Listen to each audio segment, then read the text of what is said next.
Second time, and I call the Honourable Member for Mayo. Thank you, Mr Deputy Speaker. The passage of this bill will determine whether Australian parents impacted by mitochondrial disease will have the ability to minimise the risk of their children inheriting this devastating and life-threatening disease.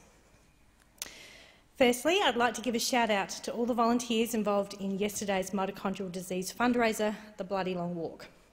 Over 1,000 people participated in the 35-kilometre walk around Canberra yesterday, and I was pleased to join for the last leg and raise some funds and much-needed research and awareness. In total, the group raised $175,000, a huge achievement for one day. Well, what is mitochondrial disease? It refers to a group of disorders that sit in the metabolic diseases category. They are a group of X-chromosome-linked genetic conditions that affect the mitochondria, the powerhouses that are found in every one of our cells.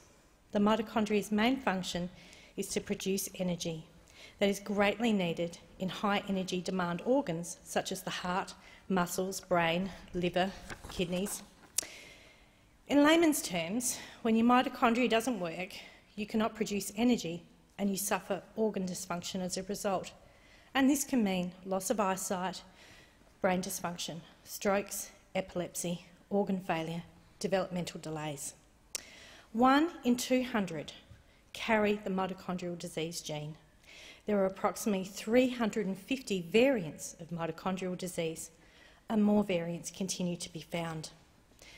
Symptoms can present at any age, from infancy until late adulthood. It is a ticking time bomb for those who carry the gene. The younger the onset, often the more pronounced the disease. Currently, there is no highly effective treatment or cure. 1 Australian born every week will develop severe mitochondrial disease. This bill is an important step forward for families affected by mitochondrial disease and will reduce the burden of disease for future generations.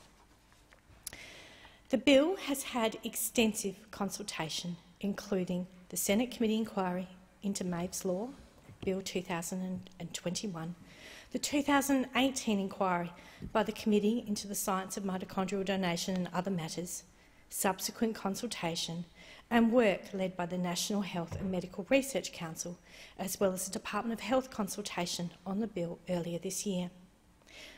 Mitochondrial donation is an IVF-based technique with the potential to prevent mitochondrial disease in the next generation of Australian children. Mitochondrial disease is carried on the maternal line, and mitochondrial donation involves replacing the faulty mitochondria with healthy mitochondria within an egg. A fertilised egg is then transferred to the mother as per current IVF practices. Mitochondrial donation law has been active in the United Kingdom since 2015. Unfortunately, there's been much disinformation and fear-mongering spread about this bill. This is not about genetically engineering a child to have blue eyes or blonde hair or brown eyes, and it's not playing God. This bill is simply about allowing medical technology trials to give hope to families that can have children free of mitochondrial disease. Similar fear-mongering happened decades ago when IVF technology was considered. Now IVF is commonplace and has given thousands of childless couples the ability to become families. This bill is named after a little girl called Maeve who lives with mito, and I would like to thank all of the families who have openly shared their personal stories to build awareness and support. Last week, I spoke to Susie from Lobethal in my electorate. Susie and her husband lost their beautiful little baby girl Dot to mitochondrial disease in December 2019. At that time, the Giorgio family lost their little girl. The Lobethal community where they lived suffered terribly with the Black Summer bushfires. Susie said she remembered praying at the time, saying to the universe, "Take my home." But spare me my child. But this didn't happen.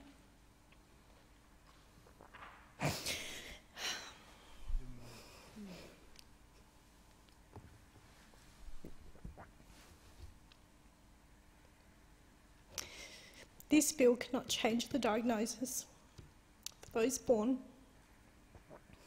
but it will give hope to the families who currently have none. I rarely talk about my family in this place. Now, I know some members do, and I respect that. And many of the cards that we've had that are on our tables have lovely families in them and their newsletters. But I've always kept my family life quite private. However, I will, for this important legislation, make an exception.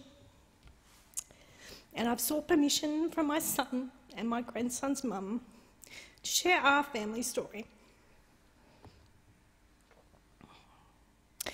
Little Liam, my grandson, was born in February 2020.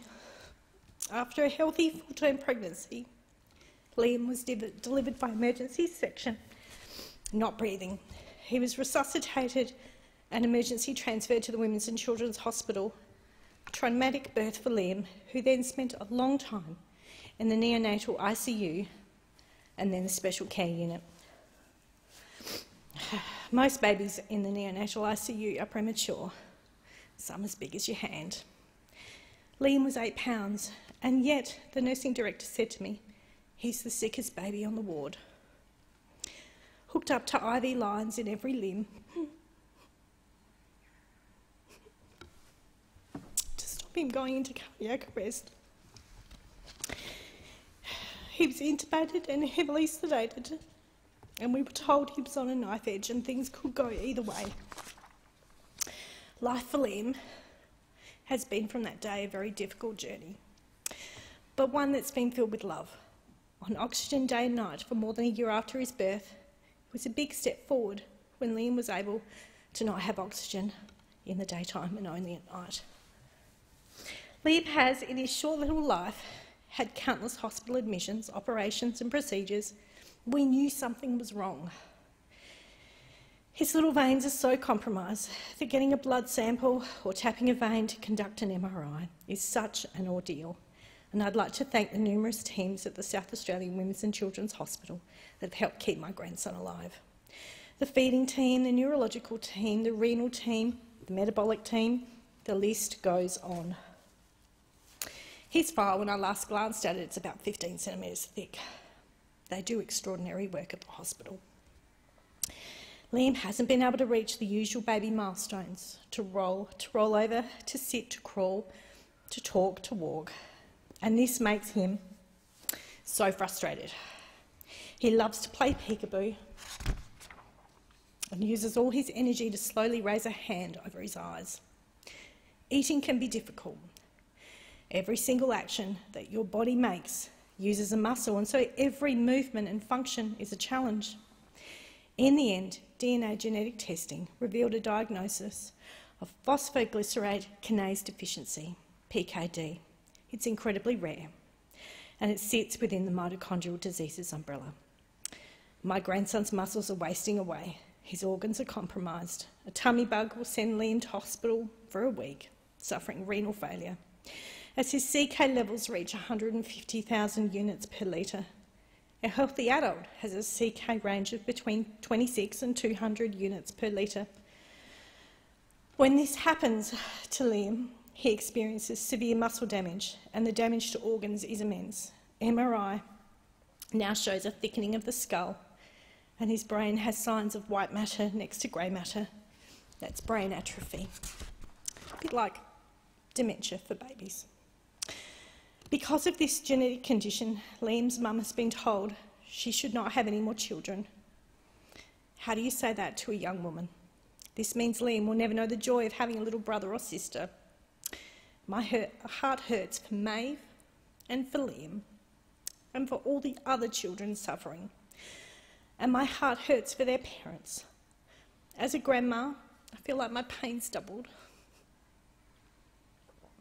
The pain I carry for Liam and the pain I carry for his mum and dad, and for my other children who dearly love their nephew. I feel such pain for families like Dot's family and all the families that have lost their child. No parent should have to bury a child. As a grandparent, I just want hope. I want hope for all the families that carry these genetic diseases. These are metabolic diseases that we can easily identify now with modern technology, sitting on specific X chromosomes, and we have the medical technology to intervene to stop the suffering. I share with you my personal story in the hope that members in this place who are undecided on how to vote will vote on this bill.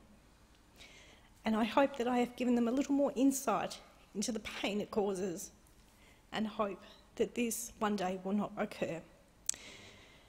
We need your courage as members in this place to make that hope a reality. Thank you.